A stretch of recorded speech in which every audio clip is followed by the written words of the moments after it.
Hello and welcome to the Literature Podcast, a novel review. My name is Seamus, your host, and together we will discuss, dissect, and explore the wonderful world of literature. And the wonderful world of literature is a vast and dense jungle. So let's start making our way through, one book at a time.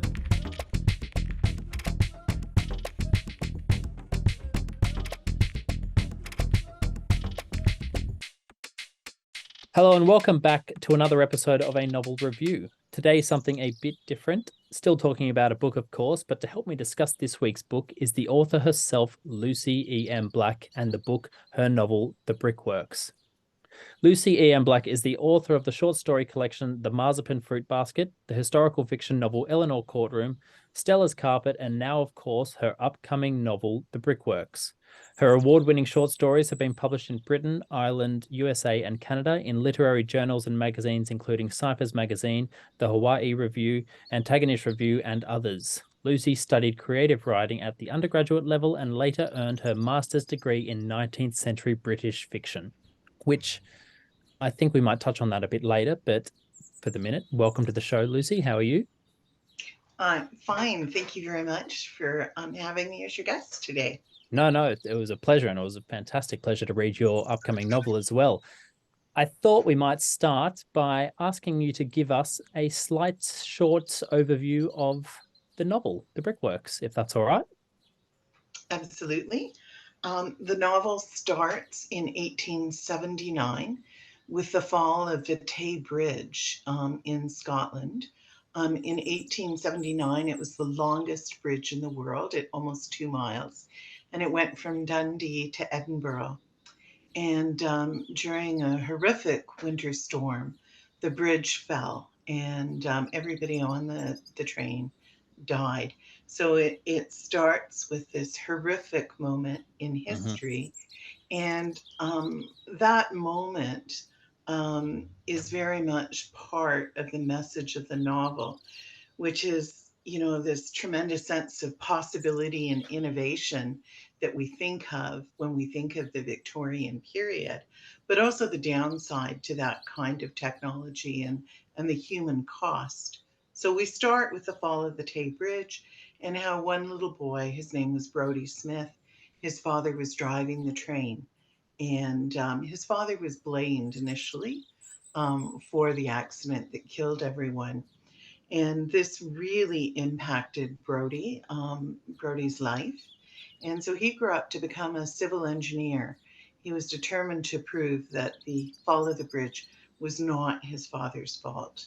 So as the novel unspools, Bronte ends up in America, where he's studying engineering, and goes to Buffalo and finds employment in a steel mill, and becomes friends with another Scot who has also immigrated, Alistair.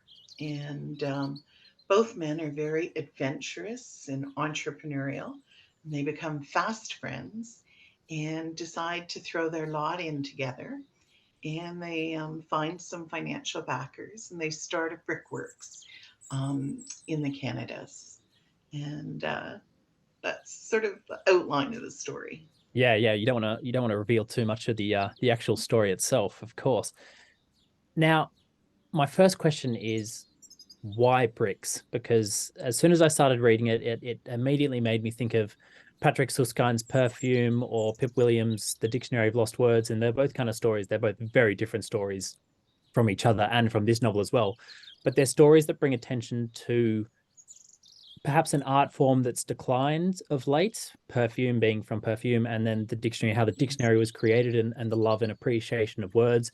And this one, of course, is about bricks. So it's honestly something I'd really never considered. So why bricks?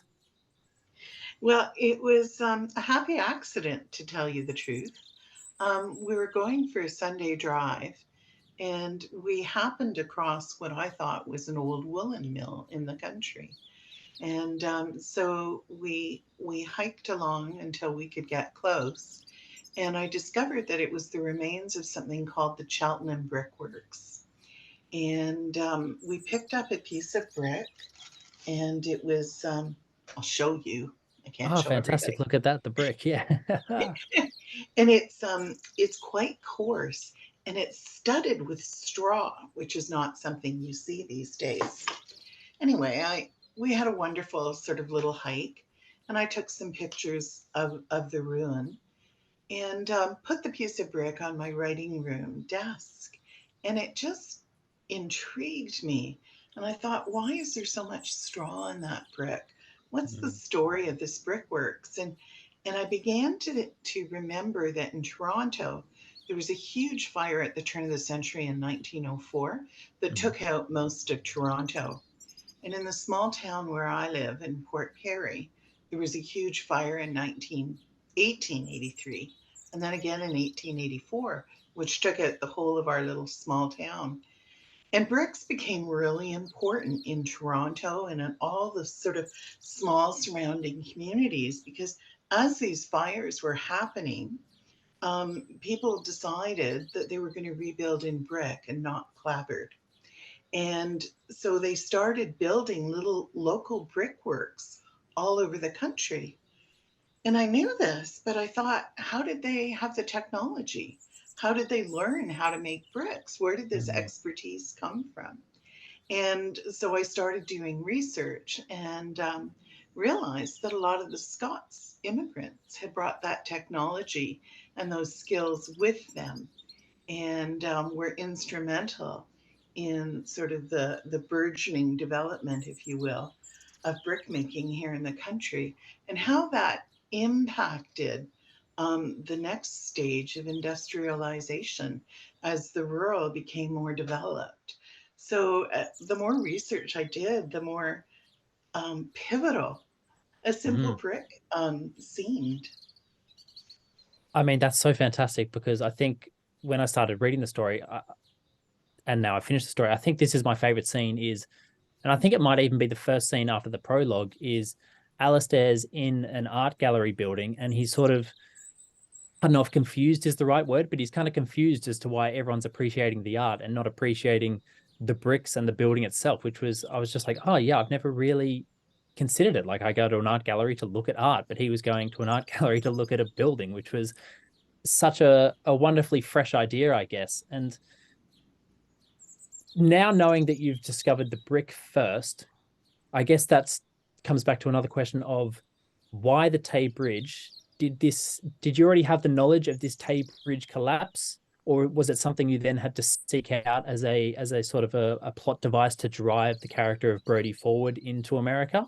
Or was it just something that you were aware of already and it just seemed to marry up quite nicely with the dates of the brick building industry taking off? There were a couple of things actually that all came together. You will know just from keeping abreast of the news that there have been some catastrophic bridge disasters, Mm-hmm. even in the last 50 years across the world. In India, in the United States, in Brazil, in Quebec, here in Italy, I Canada, think, has had a few as well. Yeah. Italy. And I'm curious. I'm a curious person. Mm-hmm. And so I started doing a little reading on sort of bridge failures. And I came across this bridge that had failed in 1879 and the fact that Queen Victoria had been one of the first people to ride across the bridge in a train. And so that was lodged there. And then as I was doing the backstory for my characters, I realized that Brodie would have been a very young boy around that time period. And we went to Scotland because I wanted to do some research on brickmaking and ended up doing a lot of research on jute mills and brickmaking. And then we rode a train across the Tay Bridge, Oh wow. and I saw the remaining piers. You can actually see the piers from the Wow. 1879 bridge when the tide is low, and it was just so incredible to me that the bridge had been rebuilt and people were taking this train every day, but there was this living piece of history right Mm. there. And I thought, you know, this is something I need to talk about. this is something I want to draw attention to and celebrate, particularly because we still have bridge failures. And Mm. the reason for the bridge failures we're experiencing today are very similar to the reasons why the Tay Bridge fell. And so Bronte keeps this little notebook, which you will have read in the text. And in it, he itemizes all the reasons why the bridge fell and what needs to be done to ensure that other bridges don't fall. And that is very much based upon contemporary research, but put in Brodie's language. I consulted with a civil engineer who spent his career building bridges around the world. And he did a lot of fact checking for me.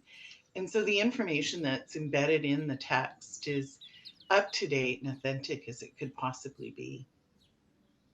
That's interesting because I was actually going to ask that. So I'll jump to that question now is what kind of a writer are you? Because I imagine writing historical fiction can be quite difficult in that sometimes you might just be sort of in a creative flurry and writing something down, and then perhaps you're writing, let's say Brodie and Alistair are going to the bar. Does it ever get to a stage where you're writing and you think, oh no, is it called a bar or a pub or a public house? And when they go in, is it lager or beer? And are they getting it in cups or mugs? Does that ever happen? Like, are you a creative writer that needs to plan and know this beforehand? Or do you just sort of write the scene and then go back and retrospectively fact check your own work essentially and make it more authentic?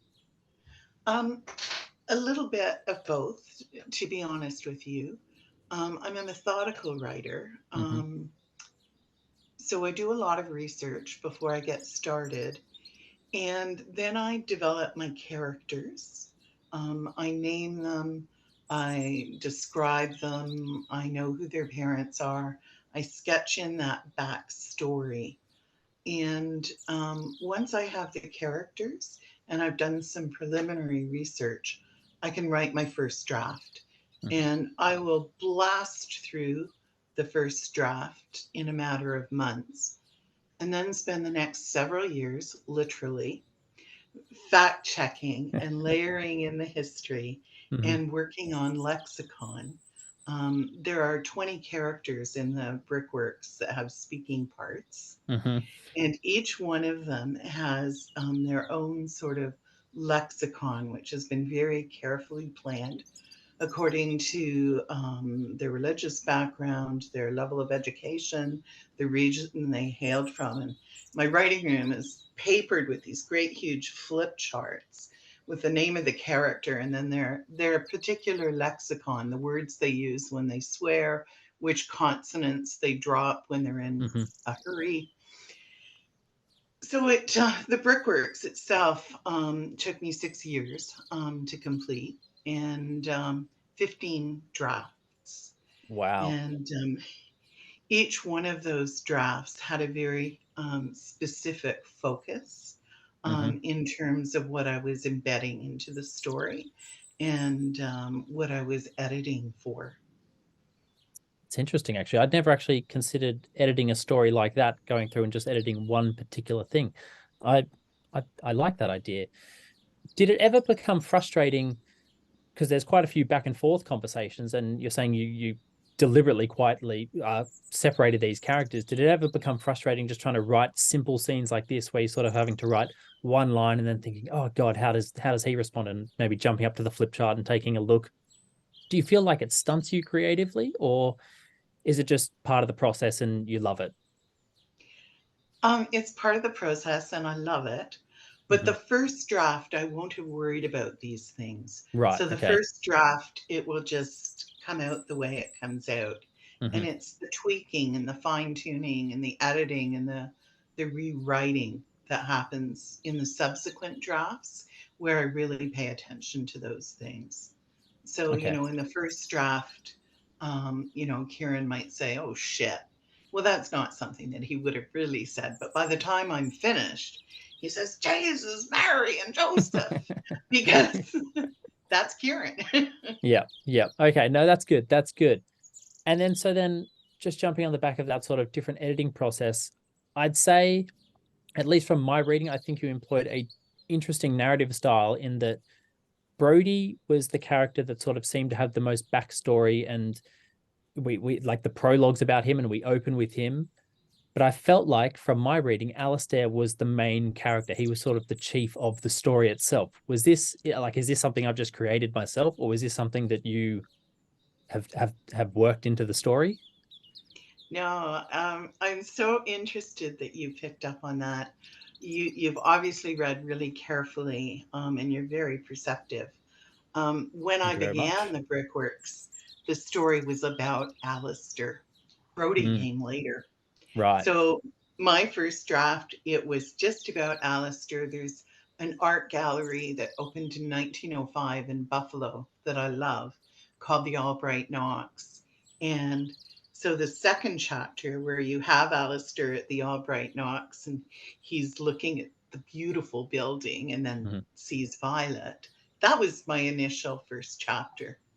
But Wow. I realized after I'd written the first draft that I couldn't capture with one man everything that I wanted to capture.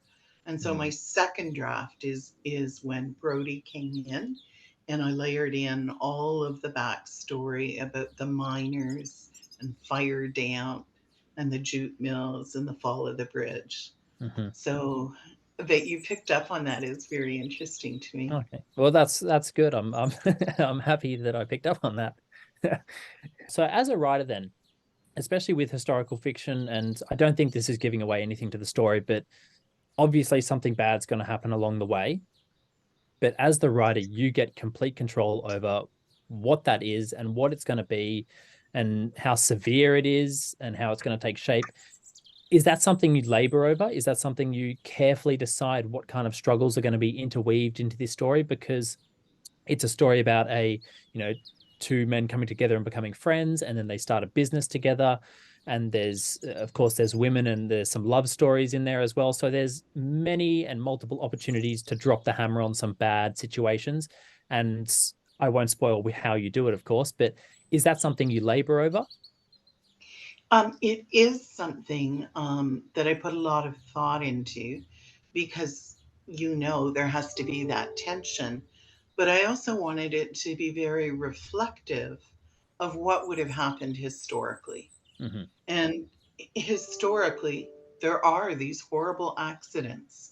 We talk in the steel mill about this horrible accident where this man's chest is sliced open and a little boy is suffocated while he's cleaning out the soot tunnels. And these were industrial accidents, which were quite common. And then, as we go on, we have the overseer in the jute mill taking advantage of the young females. We have fire damp happening in Motherwell, where miners are killed in a small explosion. And then it goes on, and I'm not going to give away the other things that happen in the later part of the book. Mm-hmm. But I think that they're very natural consequences or outcomes when we have this kind of innovation, when we have this kind of industrial development, and I wanted to highlight those things. I wanted people to understand that there was a real cost.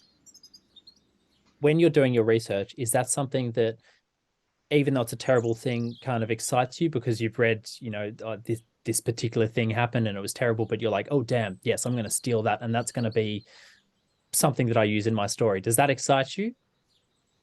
Um, Yeah, it does, to be honest with you.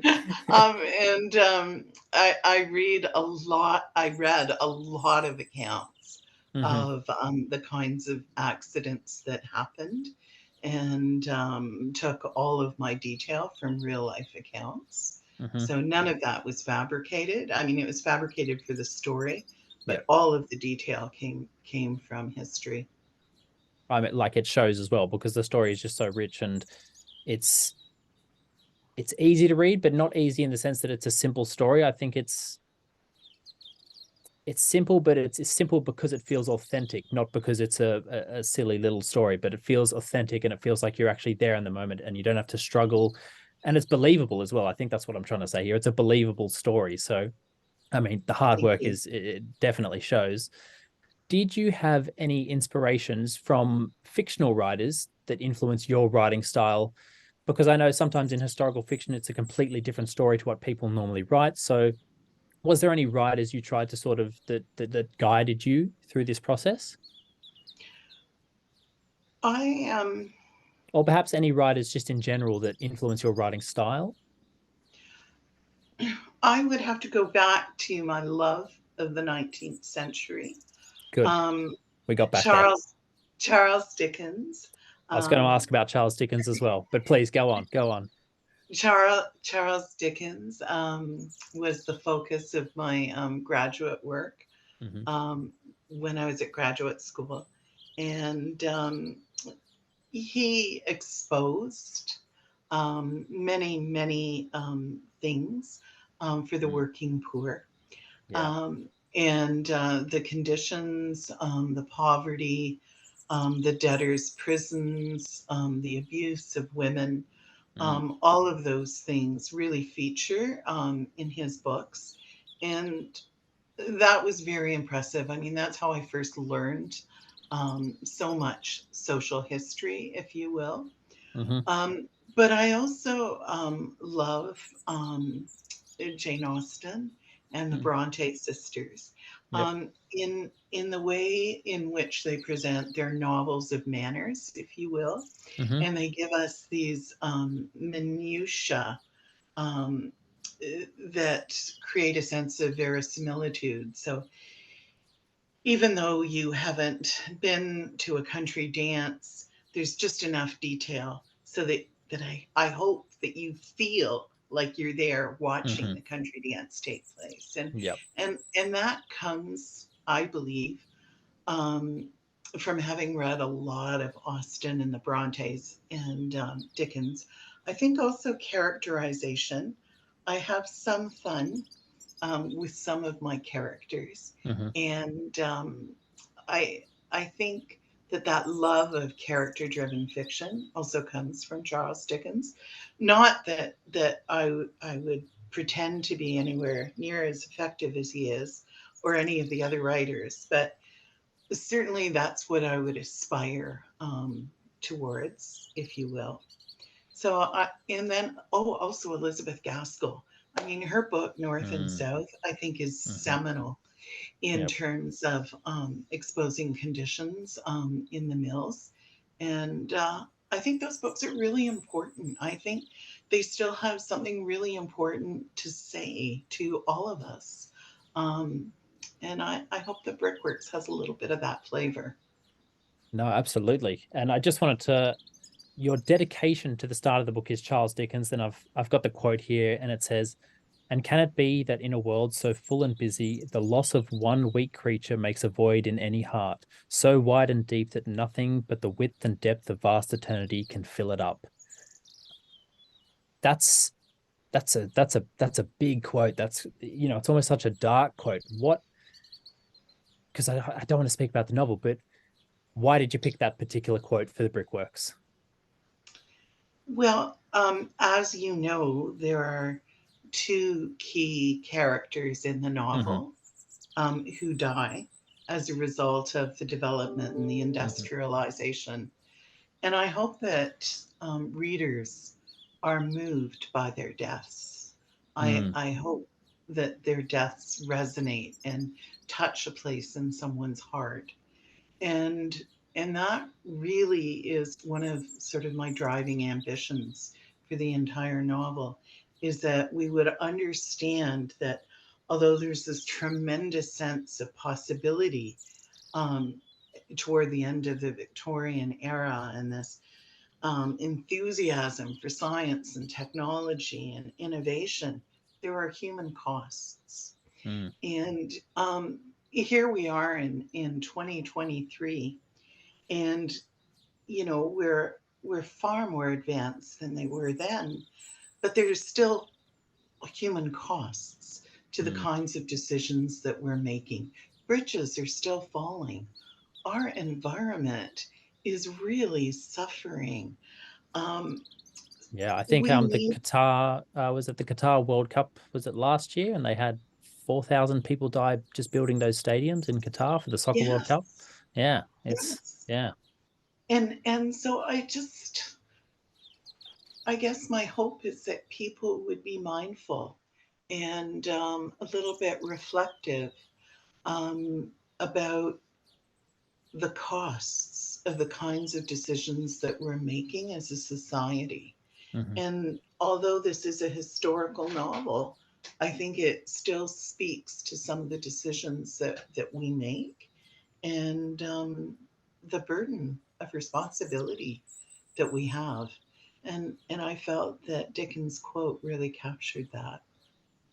No, beautiful. Yeah, I mean that sums it up perfectly. So the Brickworks is out this October. Do we have a specific release date yet? October 14th. October 14th through Now or Never Press. Lucy, I mean, we finished the talking about Brickworks, but that doesn't mean we have to finish speaking altogether because I want to ask a few more questions of you. I want to know, firstly, what are you reading? And also, what are your favorite books? Okay. What I'm reading now is a book by Peter Brooks. I don't know if you can see it. It's called Oh, yeah. Seduced by Mm-hmm. Story. Yep. I don't know. So I've just started this book, but I've read a number of essays by this man. And what he's talking about is the use and abuse of narrative, Mm, particularly in social media. And he says his argument is that traditionally, media in North America, anyway, attempted or purported to be objective, and they reported on objective facts and truths. Things were verified and fact checked before they were reported. And in the last 8 years, particularly as a result of a particular American president, we don't need to name. yes, who will remain nameless, he who will not be named, story or narrative has replaced objective reporting. And so we have social media intruding upon any kind of objectivity in the kind of news stories that are capturing headlines. And people are using and abusing story Mhm. um, and presenting what they refer to as alternative facts. And so this is a fascinating book. And I've only just begun it, but it's very compelling and just another interesting way to look at how we use story in our society. Yeah, that's fascinating. And I guess that sort of it just sort of goes back to a question that I now want to ask that pertains to your writing style and, of course, historical fiction. Do you predominantly read fiction or non-fiction? Because I mean, two of your four books now have been historical fiction. And I remember Matthew Riley, the Australian author, saying he exclusively read non-fiction because he was constantly searching for those ideas like the Tay Bridge collapse and the brickworks that you found. Do you read a lot of fiction as well, or is it non-fiction I, I, searching for the I, next I idea? do. I try to read widely. Hmm. Um, I've been published by what we call small Canadian independent presses, as opposed to the big boys like Hmm. Penguin Yep. or Bertelsmann. And so I read a lot of Canadian fiction that comes out of the independent press system because I believe that they really focus exclusively on what I would call literary fiction Hmm. or experimental fiction. Whereas what we tend to see with stuff that's hitting the bestseller lists here anyway are things that can be uploaded to other platforms like Netflix and Disney and Hmm. become movies. Yep. And so stuff that 10 years ago we would have called a beach read is now on the bestseller list. Yeah. And it's being turned into a made for TV series. And not to diss that. I mean, I would love a Penguin deal or a Simon and Schuster deal, but they have different publishing priorities. Hmm. And so I read a lot of Canadian independent press releases, but I also read a lot of nonfiction, as your friend indicated. I'm curious, and I'm interested in learning about lots of different things. Hmm. And books are just a wonderful passport into areas that I know nothing about. So I do try to read widely. I try to read between 6 to 10 books a month. Wow. And I don't read fiction at all when I'm writing first draft, though. I will add that as a Okay. caveat. When I'm writing first draft, I need to keep the voices in my head straight Yep. And and don't. how long will the first draft last? Is it just kind of till it's done, or do you generally set aside like a 2 month period of here we go? Well, interesting. I've started a new historical fiction project, Oh, good, good. and so it took me a month to write the first chapter. So I'd done all the research, I'd built the characters, and then I've written the first chapter, which is 55 pages. And now I've stopped. I need to go to Ireland. I need to do some more research. And so I'm going to continue building my research files, if you will, before I go back into the second chapter and write Hmm. first draft of that. So for a month, I didn't read fiction. I read nonfiction, but not fiction. And it depends. Um, Stella's Carpet, when I wrote that, I wrote first draft in 6 weeks, Wow. straight through. Mm. It depends on the project and how much research is involved. Okay, that's great. Yeah, 6 weeks is that's fast. That's very fast. So that must have been amazing for you. Uh, and lastly, of course, favorite book, Um, biggest influence. You can have three, I could have three. All as many as right. you want. I would say Jane Eyre by Charlotte Bronte. Okay. Yep. I fell in love with that book as a young girl of about 10, and I reread it every summer. And Oh, fantastic. I have much of it memorized, but Wow. it's just a lovely tale, and it's full of morals. It's full of female agency. Mhm. I love it. So I would say that. Um, I would say Great Expectations by Charles Dickens. Mhm. Um, I love that book, and I've read it many, many times. And Pip is just such a wonderful character, and the way he grows and develops through his various experiences. And then we have the surprising character Megwitch at the end. I love Great Expectations.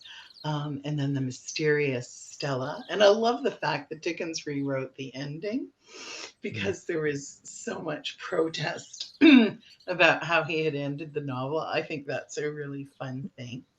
And I would say the third favorite book would be North and South by Elizabeth Gaskill. Nice. It's Yeah. social history in that novel is incredible, but also a lovely romance with a happy ending. So, Well, I mean, a master's degree in 19th century British fiction is showing itself at the moment. Thank you so much for coming on the podcast, Lucy. It's been fantastic to talk to you and pick your brains about historical fiction and, of course, your upcoming novel, The Brickworks. Thank you so much. well, thank you very much for having me. It was a pleasure to speak with you. It's been a pleasure to have you here. Cheers.